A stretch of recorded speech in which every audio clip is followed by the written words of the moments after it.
नारा दिया जाता है आदरणीय प्रियंका गांधी जी द्वारा, लड़की हूं लड़ सकती हूं, तो उस लड़की हूं लड़ सकती हूं में अगर कोई पूरे प्रदेश की विधानसभाओं से लड़ करके 2 विधायक अगर गए हैं कांग्रेस से, तो उसमें एक हिस्सा इस रामपुर खास की जनता का है।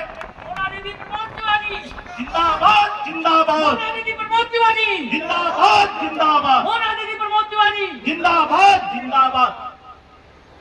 जैसा कि 2 शख्स हम लोगों के सामने बैठे हैं और मैं अपनी ये बात इस बात से शुरू करूंगा कि दुनिया में एक देश है दक्षिण अफ्रीका, और जिस समय दक्षिण अफ्रीका में ब्रिटेन की तानाशाही हुकूमत चल रही थी, उस समय हिंदुस्तान में भी तानाशाही हुकूमत ब्रिटेन की ही थी। ब्रिटेन से केवल एक गलती हुई कि अपने देश में उसने शिक्षा के लिए बड़े बड़े प्लेटफॉर्म खोले। 1857 में जब एक तरफ क्रांति चल रही थी तो दूसरी तरफ शैक्षिक क्रांति चल रही थी। बंगाल, कलकत्ता और बंबई में कलकत्ता, बंबई और मद्रास में 3 विश्वविद्यालय खोले गए थे, और उसका नतीजा यह हुआ था कि हमारे विश्वविद्यालयों से जो क्रांति उठी उसने कांग्रेस के साथ कंधे से कंधा मिलाकर के इस देश को आजादी दी। और आज की डेट में उसी समय दक्षिण अफ्रीका में एक ऐसा शख्स जिसको 28 साल तक जेल में रखा गया, नेल्सन मंडेला, वहां की आवाज को बुलंद करने वाला, जब वो शख्स जेल से बाहर आता है तो उसने कभी ये नहीं कहा कि हमें अंग्रेजों से बदला लेना चाहिए, हम पर इन्होंने जुर्म किया, हमें जेल में रखा, हम इनसे बदला लेंगे। उसने एक ही बात कही कि दुनिया को बदलने का अगर शक्तिशाली हथियार है तो वो सबसे शक्तिशाली हथियार शिक्षा है। अगर शिक्षा ना होती तो ये देश भी इतने बदलाव के साथ इस मुहिम पर नहीं आ पाता। कुछ लोग कहते हैं इस देश में 70 साल में क्या हुआ, तो 70 साल में जिस आवाज के साथ वो गुजरात से इस देश पर कब्जा करते हैं आज के आधुनिक अंग्रेज, उनसे पूछा जाए कि तुम्हें ये आजादी किसने दी, जो कभी 1 साल जेल नहीं गए, वो नेहरू को गाली देते हैं, और जबकि जितने समय वो सत्ता में रहे होंगे नेहरू जी ने उतने साल जेल में बिताए हैं। ये देश की नसीहत के लिए है कि अगर हम लोग पढ़ेंगे नहीं, हम लोग व्हाट्सएप यूनिवर्सिटी से सीखेंगे, हम लोग मीडिया से सीखेंगे, और जिस तरीके से अभी AI समिट हुई है, एक कृत्रिम बुद्धिमत्ता पर सम्मेलन कराया गया विश्व में, और उस सम्मेलन में आपने देखा होगा कि फजीहत ये हुई कि उसमें से इनोवेशन चाइना का दिखाया गया, कुत्ता चाइना का दिखाया गया, और जब कांग्रेस के योद्धाओं ने उस बात का विरोध किया कि तुम इनोवेशन के खिलाफ हो, तुम शिक्षा के खिलाफ हो, तुम विश्वविद्यालयों के खिलाफ हो, तुम स्वतंत्रता के खिलाफ हो, तो उनको भी जेल में डाला गया। तो ये आवाज हमारी स्कूलों से ही उठेगी। कहावत है कि जब कोई एक स्कूल खुलता है तो 100 जेलों के ताले बंद होते हैं। तो आपको 2 शख्सियत हम लोगों के बीच में है। एक आदरणीय सुशील पासी जी, एक साधारण पृष्ठभूमि से आने के पश्चात उन्होंने 18 बीघे में स्कूल कॉलेज खोले, हिंदी मीडियम, अंग्रेजी मीडियम, और उसके अलावा एक काम यह किया कि स्कूल से पहले, डिग्री सेक्शन से पहले, क्योंकि डिग्री सेक्शन में जैसे ही जाएंगे तो इंटर के बाद अगर किसी को शिक्षा से वंचित किया जाता है तो वो खासकर लड़कियों को वंचित किया जाता है, चाहे वो छोटा आदमी हो चाहे बड़ा आदमी। तो उन्होंने स्कूली शिक्षा को व्यवसाय न बना करके उन्होंने महिला डिग्री कॉलेज डॉक्टर अंबेडकर के नाम से खोला, और वो आज भी सालों शौकत के साथ और बेहतरी के साथ चल रहा। और दूसरा, अभी भी मैंने मंच पर ही सुना, दीदी जी से सुना कि उन्होंने कहा कि रामपुर खास ही ऐसा है कि इस प्रतापगढ़ में एक विधानसभा ऐसी है जिसमें सबसे ज्यादा विद्यालय खुले।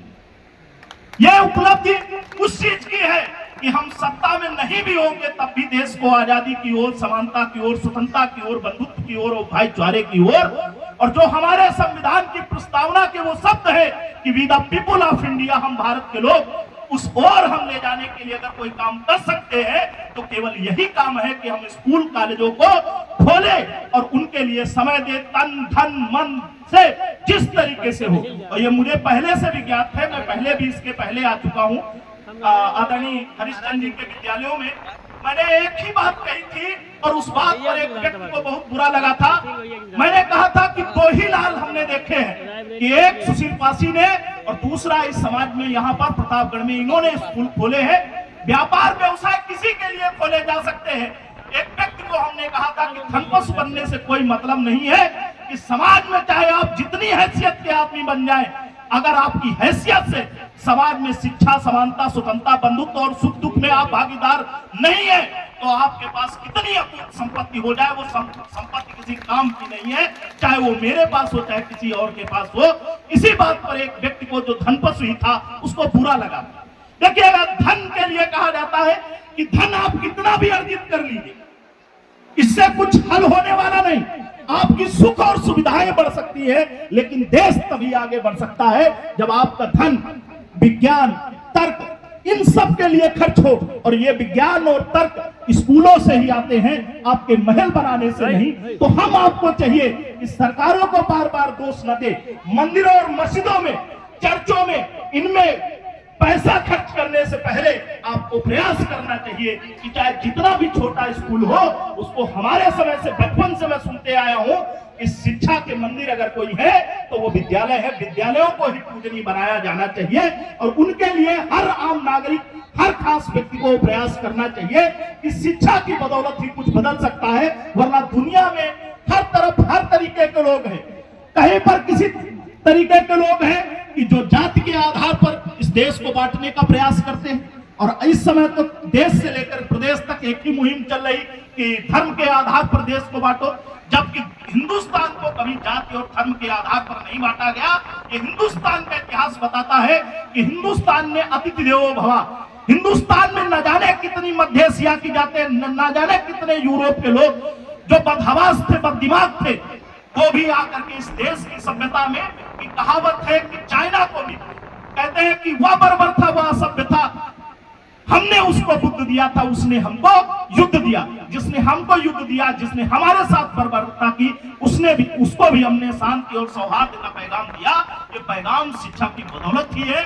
और मेरा मानना है कि आप सब लोगों को ऐसे जनप्रतिनिधियों के साथ मिलकर के आपको शिक्षा की मुहिम को आगे बढ़ाना चाहिए। और मैं दो शब्दों के बाद अपनी बात को खत्म करूंगा कि देखिए, आज के समय में एक बात आ रही समस्या कॉन्वेंट स्कूलों के। मेरा भी स्कूल है, मैं भी कम से कम 15 से 16 साल से पढ़ा रहा हूँ।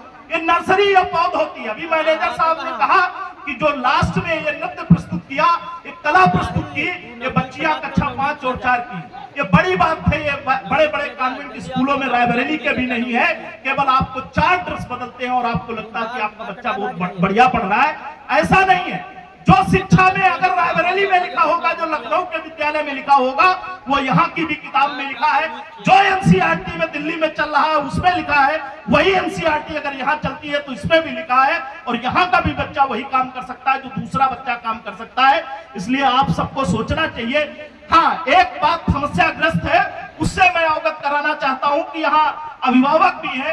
ताली एक हाथ से नहीं बजती, ताली दोनों हाथ से बजती है। जब पहले बच्चे स्कूल से पढ़ के जाते थे तो माता पिता उनके अनपढ़ होते थे, लेकिन वो कहते थे कि तुमको बैठ करके लालटेन के सामने बैठ करके पढ़ना है। वो बच्चा चाहे उंघाता रहे, चाहे जैसा करता रहे, चाहे नींद आती रहे, घंटे 2 घंटे उसको प्रैक्टिस कराते थे और बैठता था। और उसकी बदौलत बच्चा 1 दिन 2 दिन 4 दिन मक्कारी करने के बाद फिर एक आयाम पर पढ़ता था और माता पिता उसको पढ़ाने के लायक नहीं थे।